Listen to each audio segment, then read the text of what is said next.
I originally intended to record my whole top 254 coasters in one take, but I had to split them in two because I bit off way more than I could chew by actually trying to describe all these rides as I went through them. You should probably watch the first part if you haven't watched this, or if you think top 100 is good enough for your entertainment.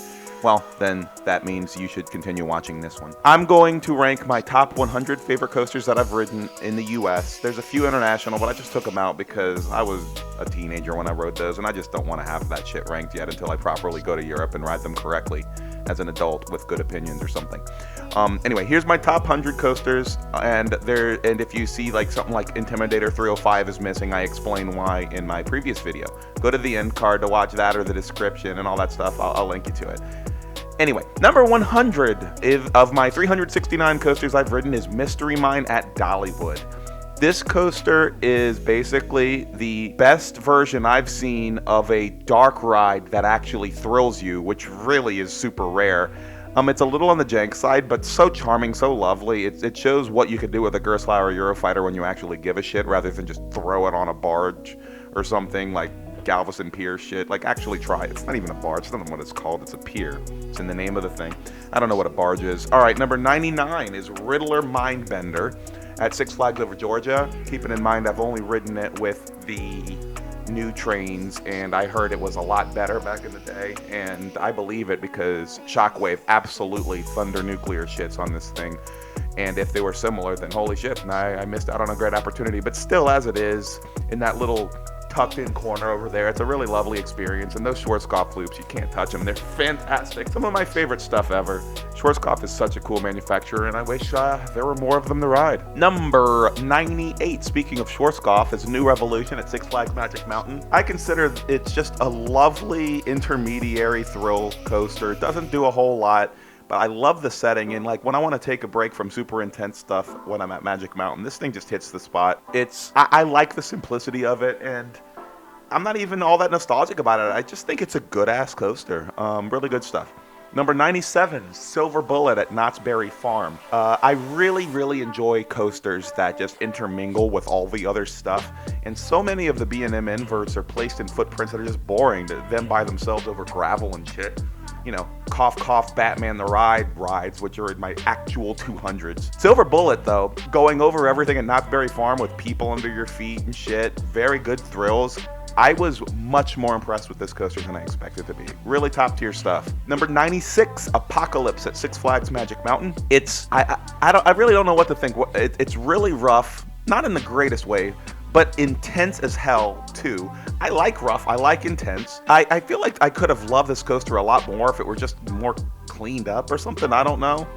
But I do like unpolished rides. I do like when it goes through the station in the middle of the ride. It's pretty neat. The corner it's in doesn't make a whole lot of sense. I don't know, I just feel like that coaster had a lot more potential, but still a good ride, really like it. Also in the same park, not too far away, 95 is Ninja at Six Flags Magic Mountain. Take Iron Dragon and make it way better, put it in a fun setting, really thrilling, honestly, for a suspended coaster. I mean, not thrilling in the sense that something like a modern Intamin would be, but good enough.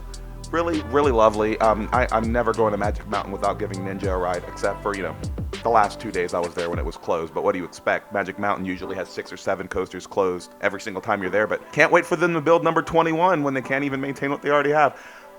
Number 94, The Bat at Kings Island. I consider it my favorite aero suspended coaster. I haven't ridden Vortex at Canada's Wonderland, but I plan on doing that next June. Until then, it's the best. You have to walk a mile to and from it to actually ride it. But when you get there, the lines aren't usually all that bad, and it's the most thrilling of all of them. In the US, it still remain. I guess you can watch a POV of Eagle Fortress if you want to watch like the king of aero suspendeds, but it's gone, RIP. Number 93, Big Apple Coaster, New York Casino in Las Vegas. I took a detour, I guess, on my LA San Diego trip. We just YOLO'd to Las Vegas, completely unplanned. Even though I've been working in the casino industry for like 12 years, I had never been to Vegas, but even then, all we did was just go in late at night and then just get a couple rides on this and go to Adventure Dome in the morning and leave. Like, Las Vegas, that was my experience there. It was worth it because Big Apple Coaster I rode, I guess, the new version of it that isn't as bad, so I got to finally ride my first Togo. You can't really beat the setting of just all of the huge buildings all around you. The visual, I love urban coasters, and I can't really think of any that get better than that other than, what's that thing, Tokyo Dome City? The Intamin shit in Japan. I can't wait to ride that. But till then, this janky ass, honestly janky coaster makes my top 100 because it's not bad. The new cars are all right. Anyway, number 92, Incredible Hulk at Universal Studios Islands of Adventure. Probably one of the most overrated coasters in the U.S. Yeah, the launch is nice. Yeah, the layout's all right. The second half is just uneventful. It's a great ride, and I got on it 3 times last time I was there, but I'm never calling that thing elite, man.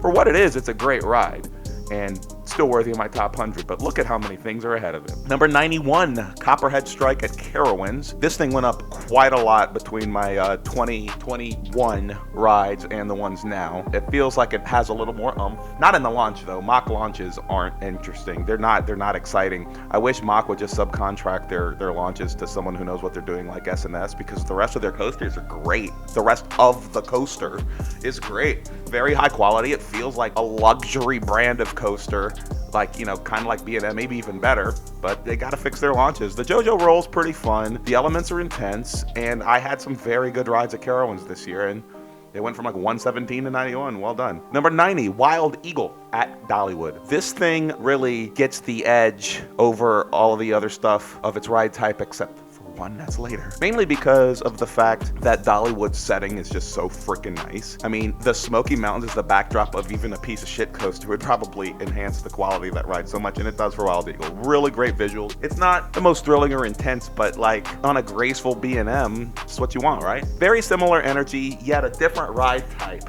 89, Griffon at Busch Gardens, Williamsburg. I really think that it is the king of dives. And by a lot. I don't know what makes it so much better. Is it that, like, it's taller or something? Yeah, it's a hyper, 205 feet. Maybe that explains it. But, like, it outclasses the other dives so much. And I think the only one really competing with it will be Yukon Striker, which I haven't ridden yet, and I hope I do eventually. Number 99. See, I don't know how to count down. Only up, apparently. Number 88. American Eagle at Six Flags Great America. The only old school Intamin Woody I've been on, of which I don't think there's very many. It feels retro. It feels old school. It's confusing and kind of weird what they chose for the layout. The helix section starts as like, wow, this sucks, to, whoa, this is getting better, to, wow, this rules. And it's kind of a very interesting element, that drawn out helix. I don't think it's ever going to duel again, unfortunately, because it's old and they maintain one side while they offer the other every year. But for what I got, I really enjoyed the experience, and it felt very different from other wood coasters, and one of the really top 3 most unique experiences for coasters at Great America, in a park just littered with clones. Really love that ride. Number 87, Cornball Express at Indiana Beach. Dude, boardwalk CCIs are just great. And this thing with buzz bars, no lines, just good vibes all around. It is not the best in any department, but the package itself is just so lovely. Indiana Beach is one of the best parks ever for like really nerdy people like me who really thrive on unique experiences. And there's just no park that really feels like Indiana Beach at all. It's just so compact with shit on top of shit. Really roller coaster tycoon energy when you have like no footprint, but you really want to build a bunch of shit on top of shit. And Cornball Express is just the greatest shit on top of shit coaster because buzz bars over the other shit. I mean, it rules. Number 86, Dominator at King's Dominion. One of them. Let me take a step back, because I want to group these 4 coasters together, because I consider floorless coasters and sitting coasters to essentially be the same experience. Like, oh, what's under my feet that I don't even feel? I mean, it's the same type of ride. And I have shifted these 4 coasters around so many times, but this is my version of it. Number 86, Dominator at King's Dominion. Number 85, Kraken at SeaWorld Orlando. Number 84, Superman Krypton coaster at Six Flags Fiesta, Texas. And number 83, Wildfire at Silver Dollar City. Dominator is the most intense of the mix, but its location next to the parking lot fucking blows. It's one of the highlights of that park, and I absolutely love it. And I think it was my second favorite of the 4 for a little while, but the others just grew on me better. 85, Kraken. I didn't expect to like it nearly as much as I did. I never expected it to even make my top 100 when I got on it, but I left it because it was closed the first time I had ever been to SeaWorld Orlando, so I actually only rode it pretty recently in 2022.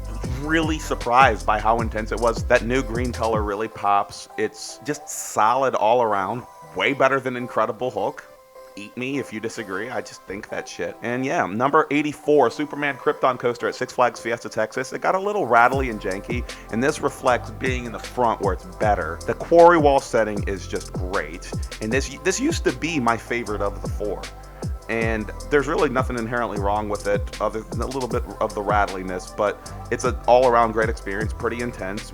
You know, one of the more intense B&Ms, which is always welcome because B&M is too much of a wimp to make their ride super intense like Intamin and RMC and Gravity Group do. Maybe they could do better in the future, but till then, number 83, Wildfire. It's just like what I said about Dollywood earlier. The setting, the Ozark Mountains this time, it's just so cool. You got the trio all right next to each other of Wildfire, Powder Keg, and Outlaw Run, and just the drops and just the setting is just monumental, especially on the dusk and night ride. Wildfire is probably the least thrilling of the four, yet it's my favorite of the four just because of the fucking setting. It's awesome, and it's I've only had really good memories on it. And my girlfriend, who unfortunately I don't think is going to be the biggest roller coaster head, just because, you know, crazy intensity isn't her cup of tea. She even got a positive ride out of Wildfire, and it might be the most intense coaster she'll end up riding.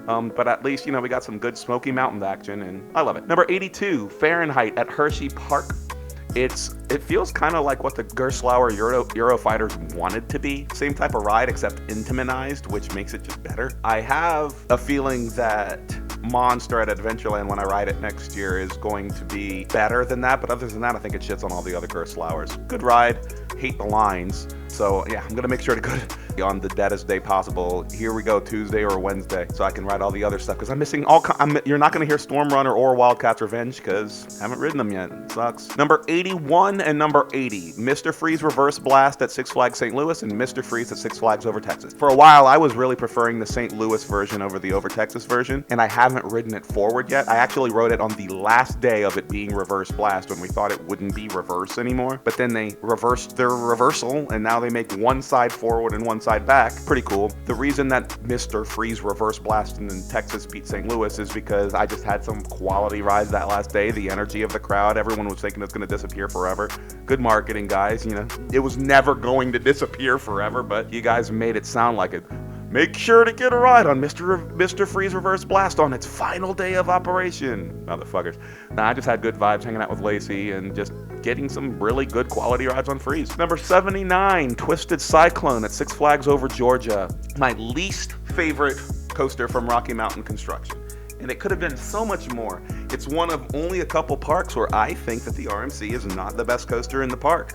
And I can see when I start traveling the world a little bit, this thing, I'll have an RMC outside of my top 100, and that's kind of wild, man. But for now, it's still a high quality ride. The thrills are very intense. It's not like in any Planet a bad coaster. Nothing from RMC sucks. But this could have really been a better ride, just with more space. But I mean, it was replacing a coaster that was pretty tiny anyway. So with what they did, it's still great. So I have no complaints. I'm not sure how really they could have made it all that much better. Number 78, Hagrid's blah blah blah motorbike adventure at Universal Studios Islands of Adventure. I knew all the hype surrounding it, and I expected to think it was neat, but nothing great. And I only rode it for the first time in 2022, and I was wrong. I got two rides. I lucked out with single rider shit to skip like an over an hour line both times, which was pretty nice. And I was like, wow, this is a pretty awesome complete experience. It is the best family coaster I've ever been on, and possibly the world. And I get the hype, and I can see why people rank it way higher. But as a thrill seeker, you know, this is way higher than I ever expected Hagrid's to go anyway. Number 77, Hang Time at Knott's Berry Farm. I guess I'm fucking lying. I have a Gerstlauer over Fahrenheit. Well, anyway, now that I'm looking at it, yeah, Hang Time, I enjoyed it more than Fahrenheit. Yep, that makes sense. Hang Time is an all-around great experience. For a compact coaster, this is almost as good as it gets. I think the only one that can really compare on a footprint that damn tiny in, you know, that's comparable in any way is Gale Force, which I'm hoping to get on next year. I hope I do. But for what it is, what a great replacement for a boomerang or a corkscrew, whatever the fuck they had there. I really love it. When you have your lap bar really high up and the dangling thing, the camaraderie you have with everyone, it's for some reason it's a way better dive experience than the B&M dives on that thing. Love the color scheme, the whole surfing thing. Solid coaster. Have nothing bad to say about it whatsoever. Number 76, Nitro at Six Flags Great Adventure. I guess my third least favorite B&M Hyper, something like that. That's just a weird way to describe it. But I have nothing negative to say about it. I'm just not madly in love with it like a lot of people are. High quality experience though, like definitely a top 4 coaster in that park, I think. And yeah, it's a great ride, and I really feel bad for even saying anything negative about it because I enjoyed my time on Nitro. Great B&M Hyper, but there's better. There's definitely better. Number 75, Nighthawk at Carowinds. If you can stomach either waiting 2.5 hours for this thing or fucking paying $8 for a one-time fast pass like I did, because screw that shit. Nighthawk is awesome. In general, I like Vekoma Flying Dutchman more than B&M Flyers, and there's only 2 B&M Flyers that are higher than it, and you're about to hear about them. But for what it is, laying on your back beats being dangled by a giant up in the air who's about to drop you in the water and drown you on Roller Coaster Tycoon. The sensation of being on your back and then it reverses you in. It feels actually more like flying. Is it janky? Yeah, and that is an asset. I can't wait until Vekoma makes more new generation Dutchmen, because if they're better than that, I can't wait to get on Fly. But for now, Nighthawk's great. I did like Firehawk a little bit more, and Batwing's stupid ass was closed when I was at Six Flags America, so this is all I have ranked right now, but high quality stuff. Number 74, Tatsu, Six Flags Magic Mountain. The reason why I have it ranked so high is more intense than the Superman, but it's setting way up there, and you know, like the mountain setting type of thing, or big hill, whatever you want to call it. It really makes a difference. I haven't ridden it with the Nickelodeon colors yet, but I don't think that'll make a difference. Really like it. But hot take, I don't think it's the best B&M Flyer. I think that's number 73, Manta at SeaWorld Orlando, which just does it right, man. You're flying with all of the water fountain stuff and all over other shit. It feels like an adventure. And I think every B&M Flyer, they either need to make it feel like an adventure or they should stop fucking around and not build it. I mean, like the Supermen, it's just like there's such a sharp contrast because the Supermen aren't very fun. I mean, they're fun, but they're not amazing, whereas Tatsu and Manta just are so much better, like dramatically better. So, I don't know. I'm probably being all opinionated and shit, but like, why'd you click this video? It's like literally, here's my opinions, and you're still listening, so enjoy or something. Number 72, Timberwolf at Worlds of Fun. I can't believe a Den Corporation coaster even made my top 100. I mean, Mean Streak would have made it, mainly because feeling for like 2 minutes that you're being beaten up in an MMA fight is my idea of a good time. But Timberwolf just is solid. The setting, wood coasters going between trees in the woods are always a good time. And for that reason, I can't wait to visit all these smaller parks in the Northeast and New England, because I know there's so much of that shit that I haven't ridden yet. Fucking 16 wood coasters in Pennsylvania, and I've only been to Hershey's and Knoebels. I can't wait to do all this shit. But for now, Timberwolf is very high on my wood coaster list as my 26th favorite wood coaster and my 72nd favorite overall. Number 71, Banshee at Kings Island. 3 B&M inverts in a row. Used to be one of my favorite B&M invert outside of, Montu. I have Nemesis way above there as well. You're not going to hear Nemesis because, as I said in my last video, I'm not going to have 360 coasters in the US and then 8 from the UK and 1 from France and 1 from Malaysia. That's what I've been on. That's stupid. I want to ride them. I want to go to the proper Europe trip so I can rank more than just one little pocket that I was at when I was a teenager. But anyway, I'm rambling about nothing right now. Number 71, Banshee at Kings Island is a wonderful B&M invert. Very long, very satisfying, pretty high quality stuff. It's, obviously I would have preferred Son of Beast to somehow still be there, but for what it is, it's a great ass ride. I have no complaints. And as someone who's not that big on B&M inverts, I am big on Banshee. Number 70, Alpengeist at Busch Gardens, Williamsburg. Blew me away. Way better than I expected it to be. I expected it to be filler, ride it once or twice, and all right, I got it. I'm good. Nope. Alpengeist rules. A tier. Banshee, Alpengeist, and the next one are all A tier B&M inverts in my opinion. And sorry, you Batman the Ride people, you have to watch the other video of my 200s for the D tier Batman the Ride rides. Sorry. Anyway, Alpengeist 70. Number 69. Nice. Afterburn at Carowinds. Son of a bitch, man. I went to Carowinds in 2016. I didn't even know it was there, and when I found out where it was too late, and that was stupid. And in 2021, it decided to be closed. But I went back impulsively in 2023, which 2 videos ago is my Carowinds visit if you want to see all that crap. But Afterburn rules. very high quality. Another one where like it was way better than I expected, and it really makes a difference. And I think the one thing that really makes an A tier or S tier B&M invert is using trenches and going in the deep shit. Like that's why Nemesis is always going to be near the top of B&M inverts, and Montu as well, and including Afterburn to an extent. It really makes a big difference. It enhances your sense of speed, and Afterburn has it, and intensity. Number 68, Grizzly at King's Dominion, and this reflects the fucked up final version in 2022 before they retracted. It absolutely felt like being beaten up. It made your heart hurt. The front row was actually not that bad, but the back row, holy shit, you're getting sideways lateral shit from it being so badly profiled, and I loved it. I love that shit. Something about a jank ass wood coaster. My favorite fucking memory of that day that I was at King's Dominion, considering I-305 was closed, so I couldn't have that fucking memory, was that I was leaving the back row after being just beaten up for the 5th time in a row. I was just walking right back onto that back row to get fucked up. There's this grandmother and her granddaughter, and about to board the last row, and I was like, you guys are aware of how fucked this is, right? And the grandmother was like, yeah, we know. It's our favorite coaster here. We're doing this on purpose. We love this shit. And I'm like, let's go, man.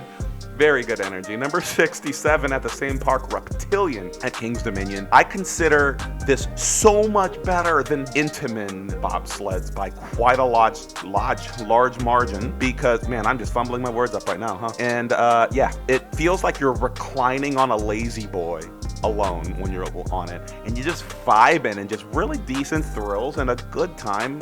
No complaints whatsoever. And if you're with someone, it's even better because you get to spoon them when you're on this experience. I don't recommend option 3 and being butt buddies with your homies and having their crotch on your ass when you're on it, unless that's your thing. But you have that as a third option if that's your shit. But either way, or one of the 3 ways, Reptilian is just pretty dope.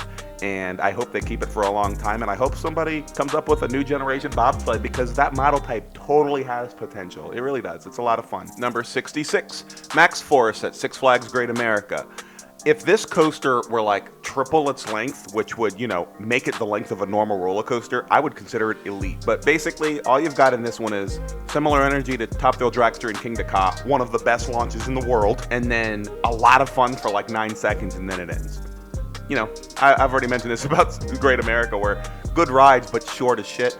For what it is, it's a blast. I don't know if it's worth waiting 90 minutes for that, but definitely the best remaining launch in the United States, and I think all that really could beat it if it ever reopens is Dodonpa. Worth it. Love it. Moving on. Number 65, Superman Ride of Steel at Six Flags America. I kind of like how it's like a nerfed Millennium Force or something. It's still Intamin.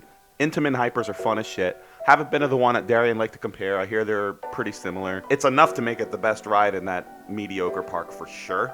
And I love it. And I loved not having to wait for it. Number 64, Tennessee Tornado at Dollywood. I consider this probably the best aero looper of all of them.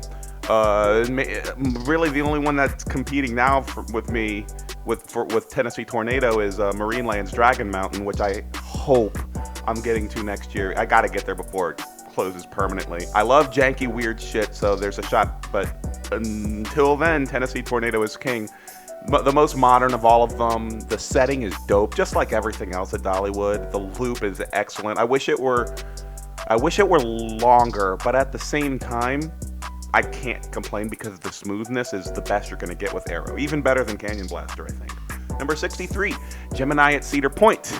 This baby is absolutely my 6th favorite coaster at Cedar Point, if you include Top Thrill Dragster, Top Thrill 2. It's my baby. Gemini is such an underrated roller coaster. The dueling element, the really sick drop, the smoothness, the not very long lines, just the retro-ness of it all.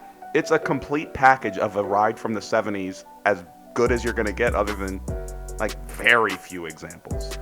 I don't think there's many examples left from before 1980. I love it to death. Great ride and one of my all-time favorites. Number 62, West Coast Racers at Six Flags Magic Mountain. Unlike Twisted Colossus, this thing actually knows how to duel, and for that reason, it's fire. I went on a 1% capacity day at Six Flags Magic Mountain and got so many rides on West Coast Racers, not having to wait for it. In that setting, this thing is fire. I don't know if I'm waiting forever for this one, but for what it is, it's a great intense experience. The dueling element is really satisfying, really smooth, great ride, and I hope they build more things like it. Maybe they could, at Six Flags Over Georgia, Great Adventure, one of those, do East Coast Racers or something lame like that. They shouldn't do that. That's terrible. Number 61, Whizzer at Six Flags Great America. This Schwarzkopf extended jumbo jet is the fucking tits. Take the like lazy boy reclining that you do on Reptilian and then add a bunch of thrills to it. This is a Schwarzkopf classic and one of the major highlights of Six Flags Great America. My third favorite coaster there, over Max Force. And I'm not the only one who thinks it in my little circle of friends, but I know that's a rare opinion elsewhere. But Whizzer is just a complete package of old school shit. And yeah, it's a 70s coaster that beats Gemini. Love it, love it, love it. Number 60, 59, 58, and 57 are 2 CCIs and 2 GCIs, all kind of together. Love them all. They're my 24th, 23rd, 22nd, and 21st favorite wood coasters. Starting with number 60, American Thunder at Six Flags St. Louis. I think that as far as a modern GCI is concerned, it's a real asset to the park. I do not think it's the best Woody in the park, even though I think everyone else thinks it is. But, you know what's coming. Number 59, Cyclops at Mount Olympus. Not this one, but the one two ahead. Number 59, Cyclops at Mount Olympus. I couldn't freaking believe how much everything at that park exceeded my expectations. I knew Cyclops was the third place coaster in the park, but I didn't expect to fucking love it. Really, really intense. The retracking that they did recently clearly shows, because there's nothing rough about it, in my opinion. It's just raw intensity and thrills and airtime, and I love that bitch. Number 58, Thunderhead at Dollywood. These are all what I consider, B, maybe close to A- tier CCIs and GCIs, and this is, I think, my fourth favorite GCI. Thunderhead, Dollywood, just overall high quality experience, relatively smooth, all the forces you could ask for, and just a solid wood coaster for that park. Love it, really, really nice. Number 57, Boss at Six Flags St. Louis. I know a lot of you people hate it, but I don't get it. It's the best coaster in that amusement park. I know it's a hot take, but it's just such a complete package that I will actually be very disappointed if they turn that into an RMC. The only excusable thing they could possibly do with an RMC on that is something better than Steel Vengeance. Anything worse than Steel Vengeance, keep it as Boss. I'm not kidding. It's just dude, these massive scale, raw, big ass bitch CCIs are nothing to fucking complain about. Rampage, Shivering Timbers, Raven and Legend. These are really dope rides, and Boss, while it might be a little rough, it's good. It's like good wood roughness. Love that ride, love that park. The wait to get to that when you have to walk like a mile in both directions is nuts, but whatever. Worth it. Number 56, my favorite B&M invert, and actually one above Nemesis had I put it here. Montu at Busch Gardens, Tampa. It is just everything you could ask for. It's really intense, has slight gray out moments, just kicks your ass, has the trenches. That is what every B&M invert should strive for, and it's one of only two, in my opinion, S-tier B&M inverts. But I haven't been on Pyrenees or Osiris, those kind of things, so I can't compare yet, but I will eventually. I'm eventually getting on all of them. I come back in like 5 years and you'll hear my opinions on all that shit if they still exist. Number 55, Raging Bull at Six Flags Great America. This is such a polarizing coaster. I see it on top 10 lists, but at the same time, my friend, who I share a lot of good opinions with, he has it like his rough 100s, saying like, wow, this is not a good ride. What I like about it is that it's a B&M Hyper that is a twister layout rather than hyper. It's completely different, honestly, and that I consider an asset. Other people consider it a detriment, but as far as I'm concerned, it's just a solid ass roller coaster. That first drop is ridiculous. It gets pretty rough lines, but for what it's worth, it's one of like 4 coasters at Six Flags Great America that would make me want to return, and it's a highlight. Number 54, Intimidator 236 at Intimidator at Carowinds. I can't even bitch about the trims this time because I know it's notorious for slowing you down to a crawl and ruining the second half of the ride, but in the 2023 season, or at least on the day that I went, I didn't even feel the son of a bitch. It was intense the entire way, satisfying the entire way, and I was fully expecting this thing to drop on my rankings when I rode it, and didn't. It stayed exactly where it was. This is a great ride, man. Really, I mean, it's completely outclassed by Fury 325 right next door, but, you know, whatever. Number 53, Goliath at Six Flags Over Georgia. See, I had to stall. There's all these Goliaths. Okay, that's the good one, the great one. The hyper, yeah. Six Flags Over Georgia, as I said earlier, is one of only a couple parks where the RMC is not the best coaster in the park. It's this one. It's the B&M Hyper, my third favorite B&M Hyper. I don't consider it S tier like a lot of people do, but it honestly gets nothing wrong.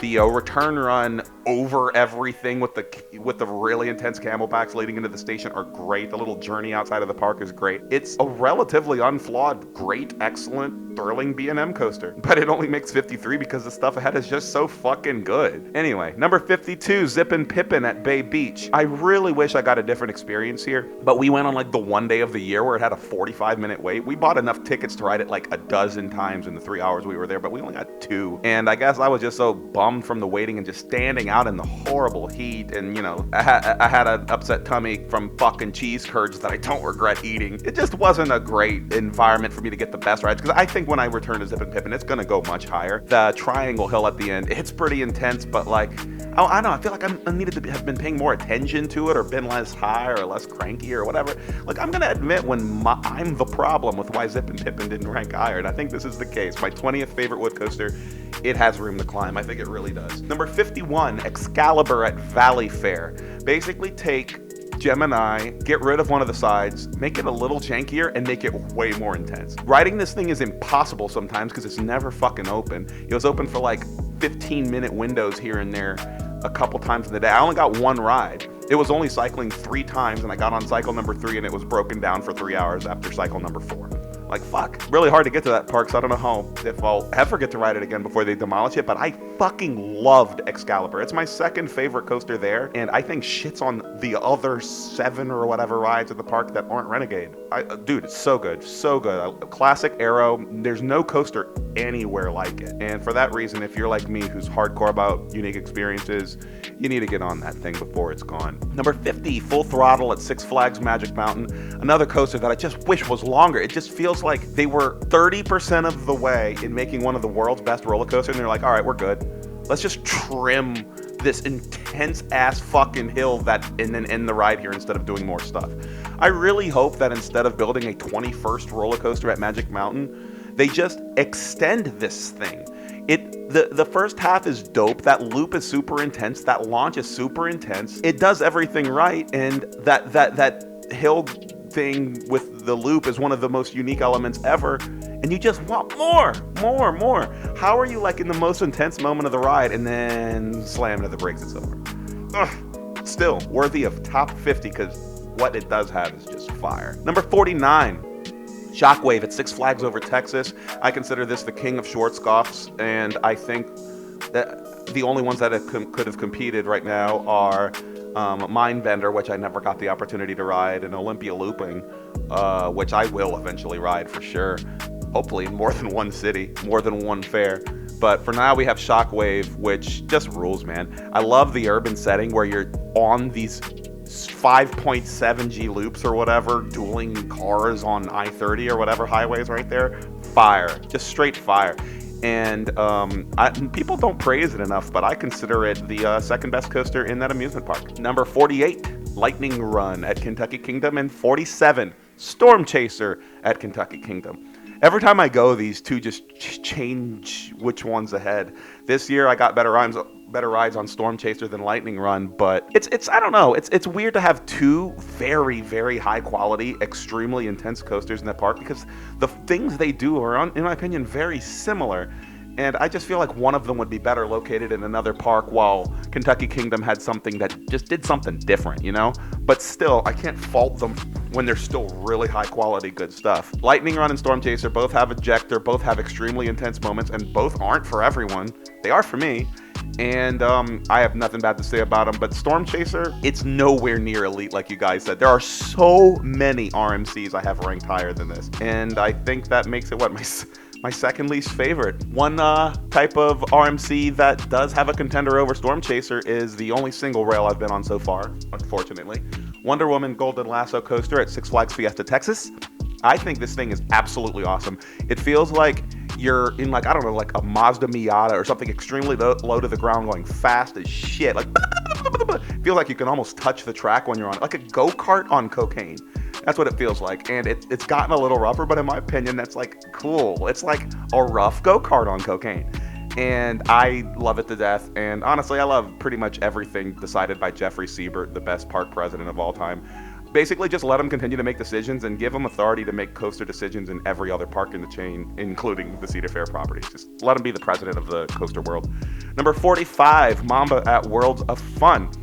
And this is with me not getting the fucking Mamba XL 200 rides that apparently we were getting in the 2023 season. I only rode it in 2021. I was shocked. So I had Steel Eel in my like 130s, and then here comes Mamba fucking around in my top 50. It just surprised me how intense it. When I rode it, it felt like maybe Magnum XL 200, but like a little more nerfed. But now I'm hearing that when they killed the mid-course trims completely, essentially, that it became on the same league as Magnum XL 200, the same coaster that's been there since 1998. I'm going back next year, I hope, I believe, 75% chance, and I see Mamba getting in the my top 30 if that's true.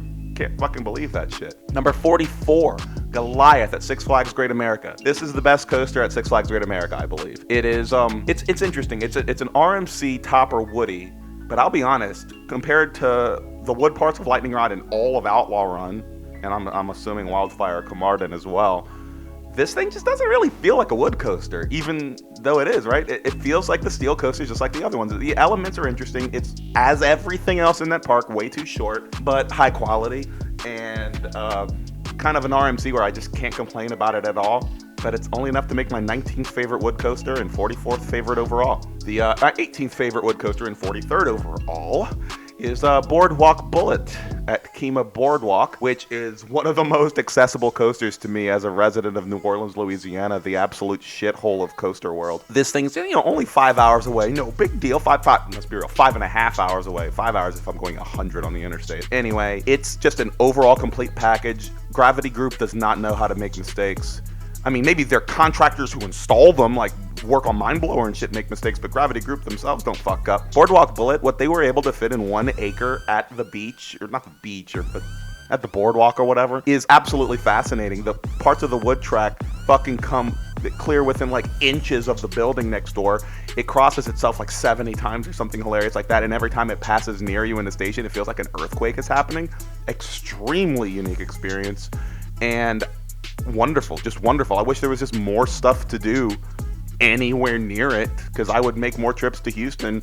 I mean, I have the excuse of going there to visit family, but I'll go way more often if Houston had, Astro World still, or anything that matters other than this really excellent wood coaster. But it has that, so there's that. Number 42, Desert Storm at Castles and Coasters.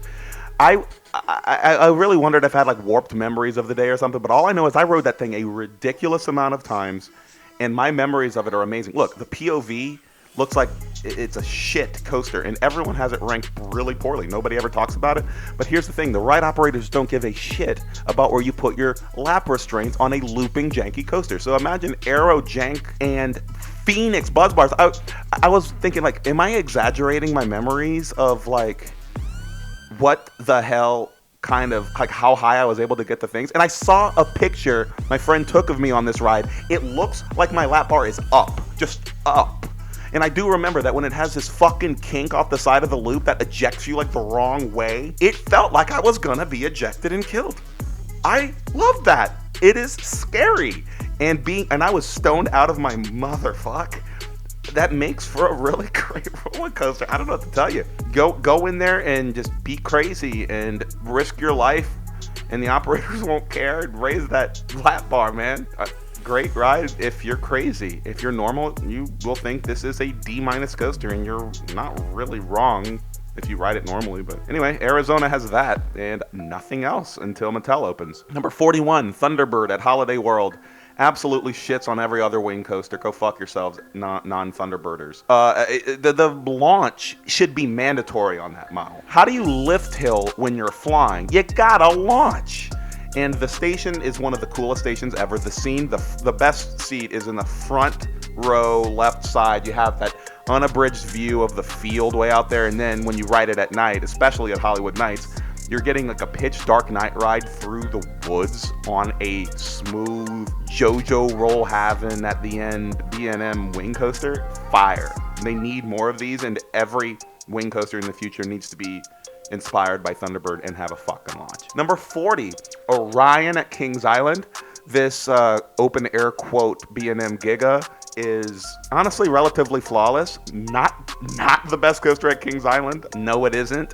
But it's an overall excellent experience. Great people eaters. The ride operations are great. 3 trains. You're not waiting really much for it at all. High quality stuff. I wish they went a little harder and had it compete with Fury 325 in quality, because it doesn't. Not at all. Fury 325 basically feels like Orion on Coke. But for what it is, it's great. And have you seen how I haven't mentioned Diamondback yet? I like Diamondback more than Orion. You'll hear about it later. Number 39, Accelerator at Knott's Berry Farm.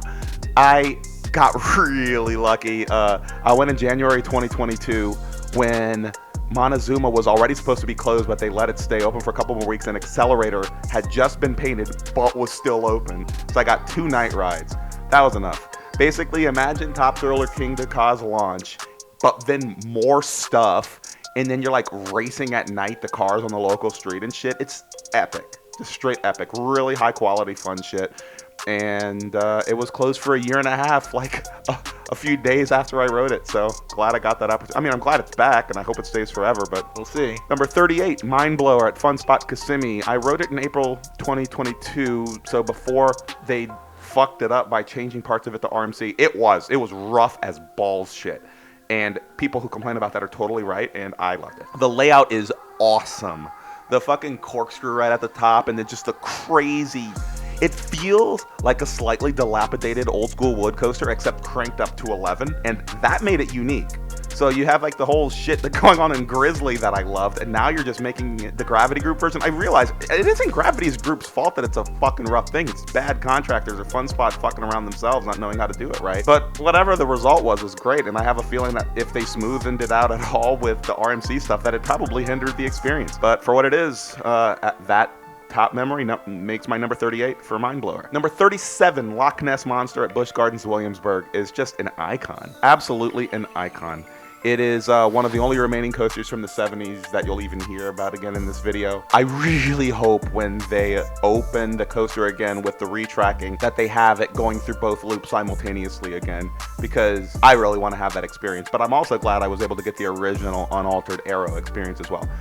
A little bumpy and stuff, but way less janky than almost all of the Arrow loopers other than that, and just a high quality experience overall. And I guess I'm gonna overlay the video I have of Loch Ness Monster here because it makes sense.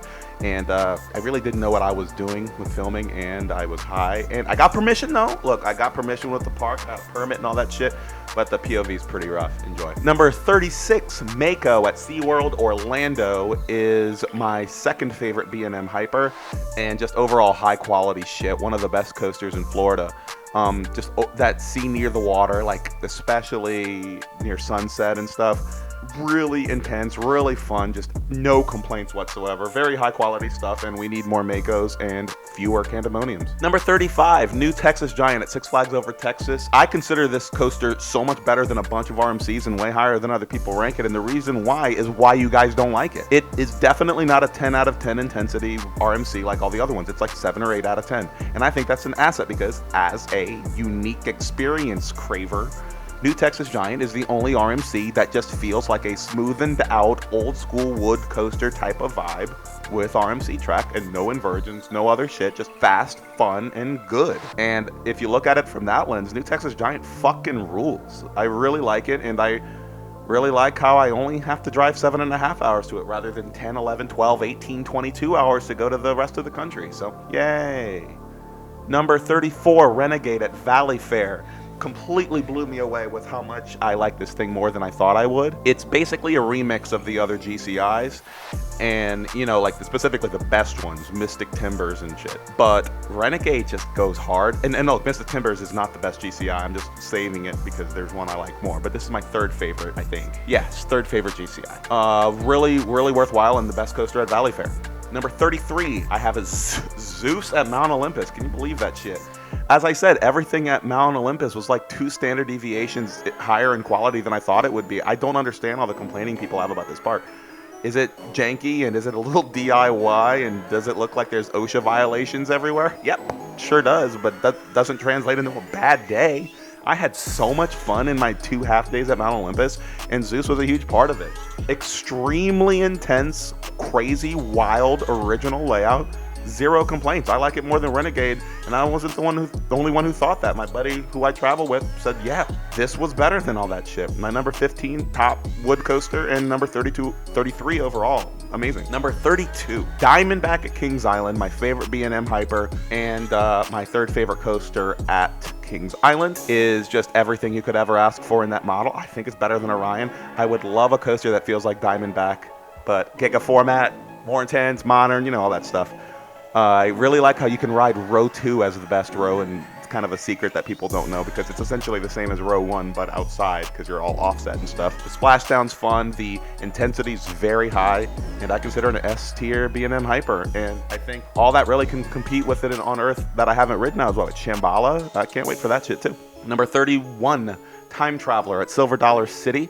This is the coaster that I think really confirmed to my girlfriend that high intensity stuff is a little too much. So she was a little freaked out by it, but you know, we learned her limit. But for me, I've had a lot of really high quality experiences with this, and I consider it like when you're stoned and you just kind of just daydream, this feels like a dreamy experience. Like you're getting airtime in 3D in like weird directions that you otherwise never feel. You don't know how to anticipate everything. You ride this thing like messed up and with your eyes closed. Then the ride is all random, or you ride it at night. It's just, you can't really anticipate what's coming ahead. It's just all around fresh, and every ride's a little different. And even at 31, most people are ranking this thing way higher than I am. I think the Mach Extreme Spinner model has a great future, and I cannot wait to ride the Plopsaland shit soon. Maybe 2025. I hope my money situation works to where I can do that without regretting it. Number 30, Kingda Ka at Six Flags Great Adventure. I wish it had a better view than a parking lot, but it is the world's tallest coaster, it is the fastest coaster in the US, and it is an absolute rush.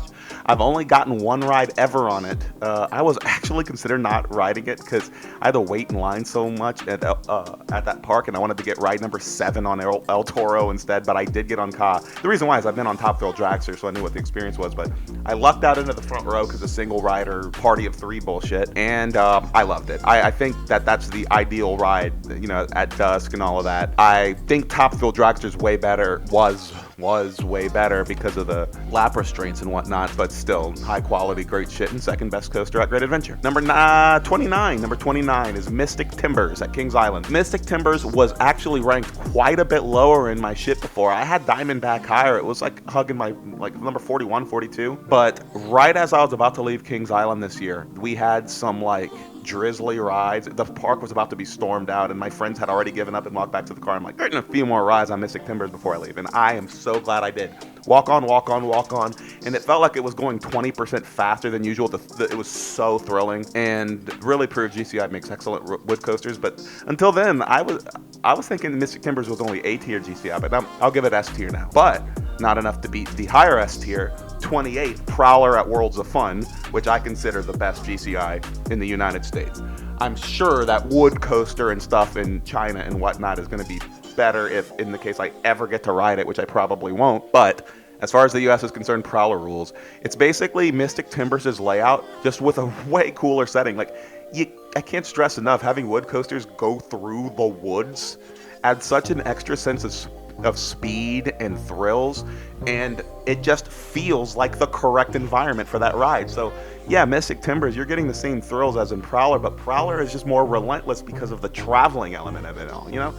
Fucking love it, and I love it. And speaking of coasters that I love, here's 3 more wood coasters. So 14, 13, 12, 11, and 10th favorite wood coasters you just heard about Prowler, my 13th favorite. Number 27, Legend at Holiday World. I consider it technically a better coaster than Raven, but I like Raven more. Legend is wonderful. It has some of the craziest lateral forces ever. I love how it interacts with the water park. I love its length. I love how just completely relentless it is. But the reason number 26, Raven at Holiday World, I like a little bit more is it feels, I don't know, more refined. Like Legend maybe goes a little longer than it needs to, whereas Raven kind of ends when it needs to. And I love the immersion with the trees and stuff and going by the lake. And I really love how it's already a great ride, and then at the last second it just yeets the fuck out of you unexpectedly, and you do not anticipate it on your first ride on there. And then you couple it with night rides. That entire park is unbelievable at night. Hollywood Nights is something you should all go to. I got lucky and I made it into the last 3. I'm not going this year because apparently you needed to be in line at 10:55 a.m. when the tickets opened at 11 a.m. So unless you had the hindsight to be hitting F5 before the tickets were open, you didn't get in. So this will be my first year missing Holiday World's Hollywood Nights since 2021, and that sucks, but I'll go back next year, 2020 or 2025. Raven and Legend are so good. Voyage, come on, you'll hear about Voyage later. And Thunderbird all at night with only enthusiasts. It's so good, dude. So good. Anyway, number 25. Yay, we're finally at my top 25 out of 254. Oh, I can see the finish line. My 10th favorite coaster, the best PTC, Phoenix at Knoebels. It is proof that buzz bars are life. It is the most subtle sleeper hit wood coaster I have ever seen. It's listed as thrill and not extreme on RCDB. It's you go in and it's like, what in the fuck is all the hype about? Like Amusement Today, stop sucking this thing's dick. Yeah, it's a coaster from 1947 that's smooth and great and all that, but it's not that great, right? And you get on it and you're like, wow, it actually is that great. The buzz bars have you standing up basically the entire ride. The operations are magnificent. The speed is awesome. And it gets better as it progresses. It starts and you're like, wow, this is a C tier, B tier, wow, A tier wood coaster. And then when you think it's over on that last lap, you're like, holy shit, this is hovering on S tier. And I consider it elite. I consider everything in my top 25 absolutely elite. I would go as far as top 4, maybe close to top 50 as elite. Like 11 out of 10 coasters for me. I love all of these things dearly. Let's keep going. Number 24, Twisted Timbers at King's Dominion. It's, I think, the most marathonable RMC. It's a complete package in a small footprint and just lots of fun. You usually have enthusiast ride operators, really good energy. You can ride that thing 20 times in a row and feel nothing, even if you're one of the people who gets sick on coasters. Really just overall excellent RMC, and I love it. And I like its length, its shortness, its tiny footprint. It's refreshing, just refreshing. Great ride. What's really refreshing are my next 2 coasters, which I rank higher than basically everyone in the world, but I adore these coasters. My number 9 and number 8 favorite coasters of the wood variety. Number 23, Lost Coaster of Superstition Mountain at Indiana Beach is absolutely my baby. It is so weird that they shoehorned in a fucking mine cart coal mining thing into a former dark ride and just kind of finagled wherever they could get away with it, having this thing bounce around like a fucking pinball table and riding it backwards with beyond buzz bars. It's not a buzz bar. It's like a shoulder rest. The thing that's allegedly supporting you. I mean, it's just too good. I would say that if you took Lost Coaster, made it more efficient, and then scaled up dramatically, like the size of a normal lid coaster, and make it like 5 minutes long, that could be top 8 for me, top 10 for sure. It's a concept that they'll never do again because, quite frankly, it doesn't make any sense, but I adore it. Number 22. Switchback at ZDT's is proof that Gravity Group has the most creative people in the industry working on making their coasters. This thing is in the middle of a damn neighborhood, right next door to a place where you can get a margarita and get drunk and walk right back into the park. It goes through a former grocery store backwards. I mean, you don't even see the coaster until you're basically pulling into ZDT's parking lot. It is so refreshing, really thrilling. And the fact that they figured out how to make a complete length, old school feeling, yet ridiculous wood coaster in the middle of a neighborhood. Like seriously, you can throw a rock from the lift hill and like shatter the window in the front of someone's house. It is just really blue collar, middle of the neighborhood, not in a wonderful area of town, obscure as fuck, and just they managed to put something that refreshing in there, and I just love that. There's nothing in the world anything like that ridiculous ride, and it's fun.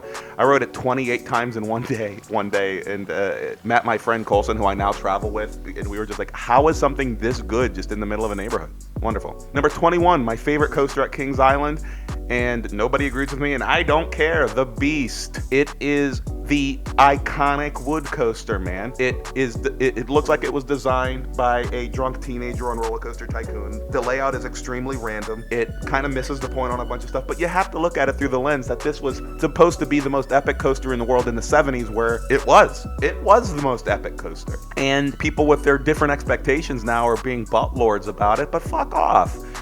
Appreciate it for what it is. It is history, long as shit. It's like 20 hours long, and at night it's legendary. I understand that like Outlaw Run and Voyage have way more intense night rides, but as far as just appreciating the Americana, the nostalgia of the hobby, and blah blah blah, the Beast is basically definitive. That and Loch Ness Monster, I think, are the wood and steel, or maybe Coney Island Cyclone. I guess I haven't ridden it yet, but this is what it means to be legendary, and the Beast fucking slaps, dude. And I cannot believe that something this good is only number 20 for me, but that's how good the coasters get in the US, baby. Number 20, Sky Rush at Hersheypark is one of the most intense coasters I've ever been on, and why I really want to get on Intimidator 305, because I hear that's about the only way to get more intense in the US, and that sounds phenomenal, because Sky Rush is crazy.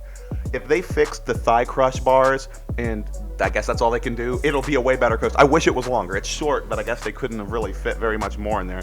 That kink that they tell you about, it's wild, because you watch the POVs and look at pictures of the first drop, and you can't see the kink they're talking about, but oh yeah, it exists. You're already being launched into outer space, and then that little kink is just adding like a flare of fireworks to your ejection. And it's wonderful. Really great ride, and it hilariously outclasses Candemonium next door, which makes Candemonium kind of feel like a stupid coaster there. I get why they have it. This is too intense for a lot of the general public, but give me more of these, please. Number 19, Pantheon at Busch Gardens Williamsburg is kind of like giving me more of that. Pantheon is just a world-class ride. They could have made it better. I have a feeling that the equivalent in France is going to be better, but new modern Intamin just feels magnificent. And Busch Gardens Williamsburg really needed a coaster of this caliber, because it had nothing that I considered elite. Now I do. Wonderful ride, and I'm glad Busch Gardens got that good shit. I hope they keep going. Build an RMC or a T-Rex or some shit next. Come on. Number 18, Maverick at Cedar Point. Intamin Blitz at its best. I wasn't able to get a ride on it the last time I was at Cedar Point, because I got rained out right after I bought my Fast Pass, so I could marathon that and Steel Vengeance in Millennium Force. Son of a bitch. But from the other 4 visits I had there, Maverick is just fucking awesome. It's just proof that you can put an absolute powerhouse in a small package. That surprise kind of tunnel where it just stops completely and then launches you again in the middle was one of my favorite surprises of any coaster ever when I first rode it in 2013. High quality shit. High quality shit. I do not think it's the best coaster at the point, though. Stay tuned. There's 3 more of them. Number 17, Iron Rattler at Six Flags Fiesta, Texas is really great. Another coaster that I wish was longer, but I think it has my, favorite or second favorite drop of any RMC. Off the quarry wall with that kind of leaning to the side kind of thing. It's just thrilling. It has kind of a bit of a lateral push to it. The top at the quarry wall is a little slow sometimes, but once it's warmed up at night and you just have a good environment with everyone freaking out and stuff, it's an overall super thrilling ride. I think Iron Rattler is great, and I'm glad that I can, drive only 9 hours to get to it. No big deal. It's all perspective, because that's close for me. Yay. Great RMC. Yeah. Number 16, Magnum XL 200 at Cedar Point. The reason it's so good is because it is just the best jank of all time. It feels like an Aero Mine Train except a hypercoaster. It's the triangle hills at the end of it launch you into super outer space. and the views, with the next to the beach and all of that. It's just, it's iconic. And I realize that it's not smooth, it's not modern, it feels old. Good. I'm glad it feels old because it is an asset to it. It is a unique experience. I mean, obviously there's big one at Blackpool Pleasure Beach, which I did ride. I didn't rank here because I'm not ranking teenage memories, but Magnum XL 200 is way more intense. And Desperado, please reopen so I can compare this to Desperado, but I know Magnum XL 200 will still be higher even then. Number 15, Twisted Colossus at Six Flags Magic Mountain. I was able to get the perfect rides on it. I think it would have been ranked a lot lower had I not, but I rode it on my trip in 2022. It was like in the 60s at night, marathoning it, trained to myself, whatever row I wanted with a friend that I met there. And it was just so cool. And it was dueling almost every time, which apparently is like not ever happening anymore. But great ride, my second favorite coaster at Six Flags Magic Mountain. And I really wish they could find a way to make it dual every time, but I guess they can't.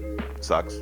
It just doesn't make sense when it's such an elite ride and they've done all the legwork to get it there. How do they not just figure this out, man? They did it with West Coast Racers. Shit. Number 14, Fury 325 at Carowinds. I originally had this a few spots lower because I thought this is as good as B&M's could ever rank because B&M doesn't thrill you very much, man. I hadn't ridden it since 2016 until my rides in September because the son of a bitch was closed when I went to Carowinds. I drove to Carowinds in 2021 only for Fury to be closed, which was so abysmal. But I finally got back on it, and I got just great rides. Being a single rider lucked me out into the front row 4 out of 7 rides. Hot day.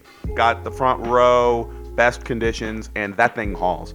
There is no B&M coaster that does what this thing does, and I just wish they would make more of them and stop being little sissy bitches about it. Make coasters like that again, please. It's proof that B&M can do it. I wish they would just stop being, general public pleasers with, cute little rides that pamper you and shit. Fury 325 slaps, but there are 13 coasters I like more than even those elite rides I just got in September on Fury. Well, let's keep going.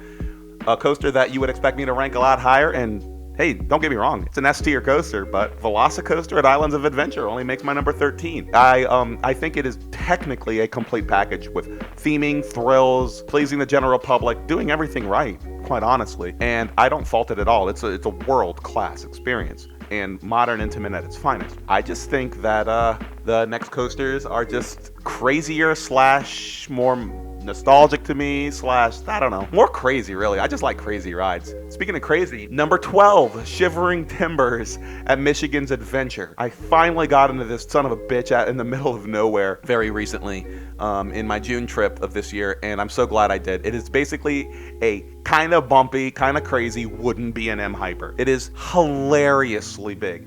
It's basically just the Great Wall of China in front of Michigan's Adventure. You can't see anything of the park except 1 mile of Shivering Timbers. Completely ridiculous. I don't think they're really building coasters like that ever again, not at that scale for a wood coaster. I hope I'm wrong, but Michigan's Adventure really needs anything else that's anywhere near as good, but they have one of the best wood coasters in the world there. I wish they would fix some of the potholes, because it does kind of dampen the ride and doesn't help anything. But as far as just being a relentless wood coaster, Shivering Timbers is mandatory if you're a fan of woodies. Number 11, Outlaw Run at Silver Dollar City, one of the biggest jumps of the year for me. I had it like number 20 something before, but that was because I hadn't gotten night rides. Okay, so I went in September. I went in November, sorry. I went in November and got some cold rides at sunset and at night, and oh my God.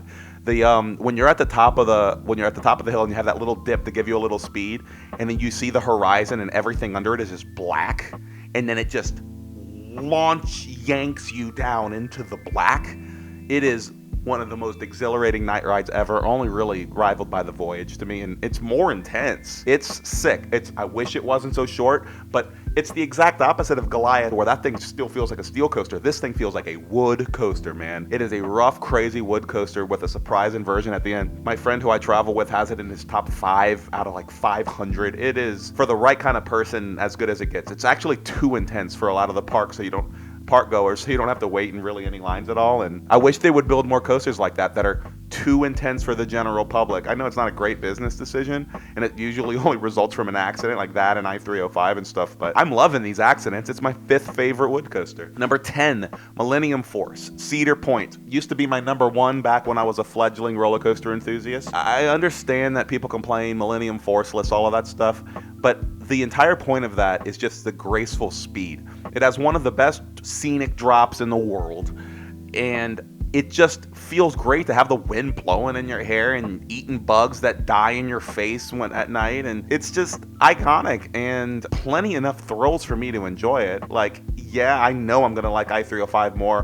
when I, on my 9th visit to King's Dominion when it's finally open for me. But until then, Millennium Force is as good as it gets for me on Intamin, Hypers, Gigas, what have you. Number 9, and I feel like I'm committing like a horrible sin on my shit by ranking Airy Force 1 higher than Millennium Force, but I couldn't believe it. John Airy's vain, ridiculous coaster in a shitty amusement park that it just mind-blowing how something so incredible can be in such a shithole. Airy Force 1, unbelievable. S-tier, incredible coaster that does everything right. Not one piece of steel track is wasted. It is absolutely exhilarating from beginning to end.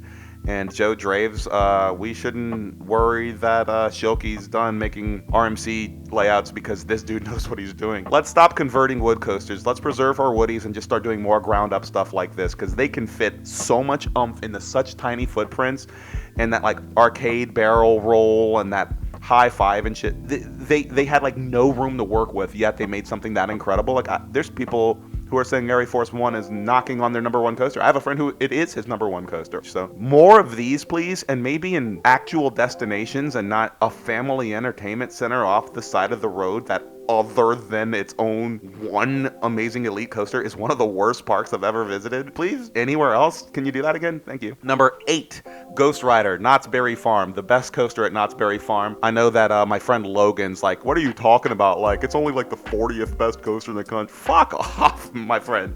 Ghost Rider is unbelievable, and it is absolutely the best coaster at that park. It never ends. The lateral forces are absolutely incredible. The first drop ain't shit, I'll give you that, but from then on it's just so relentless. There's something magnificent about those extremely ridiculously long monstrous wood coasters like Shivering Timbers, Hades 360, El Toro, and it really translates into something great, and just GCI's fixed to it. There's no mid-course brake run, all of that stuff. It's just relentless throughout and satisfying. The length is satisfying. What's not satisfying is the length of waiting that apparently all of you have to do, but I got lucky on my Knott's visit. I rode that thing 13 times in one day. That was a really wonderful day. Number 7, El Toro, Six Flags Great Adventure. Haven't been on it since I caught COVID at Great Adventure in 2020. I want to get on it a couple more times. But what I do remember is that it had some of the most ridiculous airtime camelbacks ever. The first drop is a contender for the best drop ever. It might even be. I love El Toro, and I want to just spend a day only marathoning that thing, and I hope I get to do some of that soon. I'm gonna have to buy the Fast Pass stuff because, I have to deal with ridiculous Great Adventure crowds, but worth it.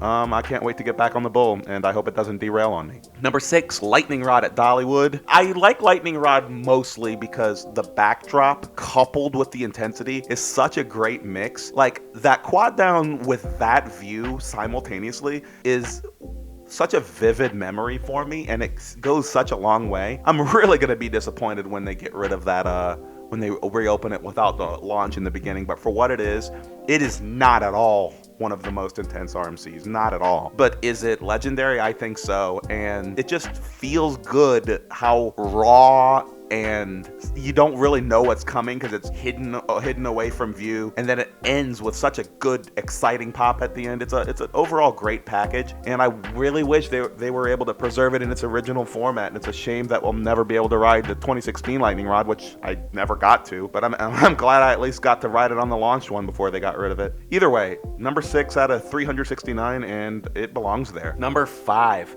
Hades 360. Hades 360 at Mount Olympus. I cannot believe that this thing made my top 5. But like, what are you people talking about? Yeah, all of you who said it's one of the best layouts of all time, yeah, it is. The only layout I've ever been on that rivals it is the Voyage. But Hades 360 is not that crazy rough. Is it rough? Yeah. I think Shivering Timbers and Outlaw Run are more rough than this thing, man. And I love those coasters. You just heard my opinions about them. It's 3 different coasters in one, it feels like. The first, before the pre-lift, is like half of a good wood coaster all by itself. And then when it sends you into the underground, I don't know why they would ever turn the lights on. And I'm so glad that I only got rides with the lights off. But going into the longest tunnel on a coaster in the world twice, when it's like 25 degrees colder down there, hearing the whoo from the walls like you're being possessed by actual Hades in the actual underworld. Really immersive, great feeling. And then in between tunnel and tunnel, you have a corkscrew and a fucking camelback that yeets you back into the underworld. And then after all of that, there's still more coaster to come. It is proof that when you give a lot of money to a bunch of nerds who know what they're doing, making quality rides, you can get something this cool. And all I want for Christmas for the rest of my life is Gravity Group to be given big projects with a lot of money and let them do what they want. They either build massive, amazing things like this in Voyage, or ridiculous compact miracles of engineering like ZDT, Switchback, and Lost Coaster. I'm giving them credit for Lost Coaster because it was late CCI, same people. You know, they are my favorite manufacturer over RMC and Intamin, who are 2 and 3 for me. And I just want them to make more shit. They haven't built anything like this since 2005 and 2006.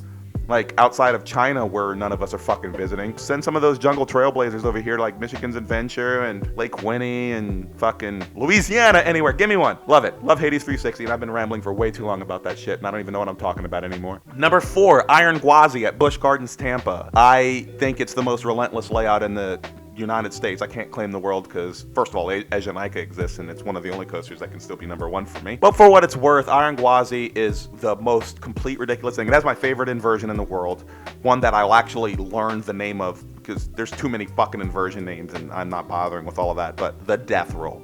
It really feels like it. That little upward corkscrew into the fuck you corkscrew down is just so epic. I rode it 14 times in one day when I was there, and I can't wait to go there and ride it dozens more. It is absolutely the best coaster in Florida, and you're having a way better Florida trip by just parking on the Iron Gwazi for 4 days straight over setting foot in a Disney park. If you disagree, click X on this video. All right, number 3, Steel Vengeance at Cedar Point. Used to be my number 2, but as far as I'm concerned, in a country with a lot of coasters from RMC, this is the best one. It's the most complete package, but there's a lot of RMCs now, man. I can see things beating this now just from being different, but as far as I'm concerned, Steel Vengeance is so long, so complete, does so much stuff. You lose yourself in there. In the second half, that's better than the first half. You don't know whether you're facing right side up or upside down because the corkscrews inside of the wood structure are so crazy. So much airtime, amazing ride. It was the first RMC I ever rode. So pretty much a testament to that I rode like, 13 more, and Steel Vengeance is still on top. I love it to death, and I wish that I could marathon it like all the other ones, which could, maybe bump it back up to number 2. It'll never get number 1 again, but I think I'll figure out when to go to Cedar Point when nobody's there. I'll just pay up the ass for the fast thing, which apparently isn't enough. You still have to wait 45 minutes on a busy day, even if you're paying $5,000. It's crazy shit. All right, number 2, X2, Six Flags Magic Mountain. This thing bumped from number 3 to number 2 just on my nostalgia growing. It is the most unique steel coaster crazy experience in the US. You got Dynaconda and Asianica, which are at the top of my bucket list basically in the world. Asianica, if there's something that's actually a better X2, then holy fuck, because X2, it's so crazy. You're just dumbfounded and you have no idea what's happening the whole time. And there's no coaster in the world that has me just laughing so hard in complete hysteria every single time like X2. Has me screaming, what the fuck and holy shit. No coaster makes me say that more than X2. And, also I got lucky because I've had marathon experiences with it at night and all of that. And yeah, I hope X2 lasts forever. It probably won't, but till then, man, wonderful ride. And without X2, I don't know when I would ever visit California in the next 4 or 5 years, because my goal is to visit all the stuff I haven't ridden yet, but X2 is so good that it'll have me squeeze a hyper expensive California trip again just to go visit that bitch. All right, number 1. I've said this 5,000 times on this channel, and I'll say it for another 5,000 until I ride Asianica or Wood Coaster or T-Express, I guess. Number 1, The Voyage at Holiday World is the best coaster from my favorite manufacturer and my favorite coaster overall. It is unparalleled. It starts off like a fucking hyper coaster, goes through tunnels left and right. Halfway through the layout, you're now at the top of the hill, and you do this crazy spaghetti section, great laterals, and then there's like a whole other roller coaster after that when it just uses gravity as a terrain coaster going downhill. And then it makes it near the station and just keeps going and does more stuff, goes through the underground waiting section for the unfortunate souls who visit the Holiday World when you actually have to wait in there. And then when you're done at marathoning it a bunch of times and you're just you've had a dopamine overdose from having so much fun, you're gonna go sit back and just take a gummy and then go eat Thanksgiving food right next door. I love Holiday World. And then free water. Every park, man, needs to do that. Holiday World rules. And the Voyage as the centerpiece there, if Holiday World could have some just outrageous world-class steel coaster to combo it, that would actually be the best 1-2 punch in the world, unparalleled. But as far as I'm concerned, the combination of Voyage, Legend, Raven, and Thunderbird, good gravy, whatever, and Howler, really makes for such a great amusement park for roller coasters. Everyone who cares about this hobby needs to get the Hollywood Nights at least once. But if you can't, just get on the Voyage and go on a weird day like where it's not that busy. You'll marathon this thing. I've ridden it 20 times in one day with like 12 of them in a row. It is amazing, and I love the Voyage. And if I could do gross sexual things to it without getting arrested, I'd consider it. I want to ride it once. I want to ride it hopefully every year for the rest of my life. Maybe they need to start accepting me in the Hollywood Nights again. I'll be there at fucking 10:47 for an 11 a.m. drop next year, you motherfuckers. I'll be hitting F5s in 2 different computers. Anyway, I love the Voyage. I love you, I guess. And thank you for tolerating this ridiculously long video. And holy shit if you watch both of them. Anyway, Merry Christmas or something if I manage to somehow get this out before the end of the year. It won't be Christmas because it takes too long to edit these fucking videos. But anyway, I'll see you guys soon. I have more stuff coming, and I can't wait to spend exorbitant amounts of money and giving you a list that actually has all the things in it.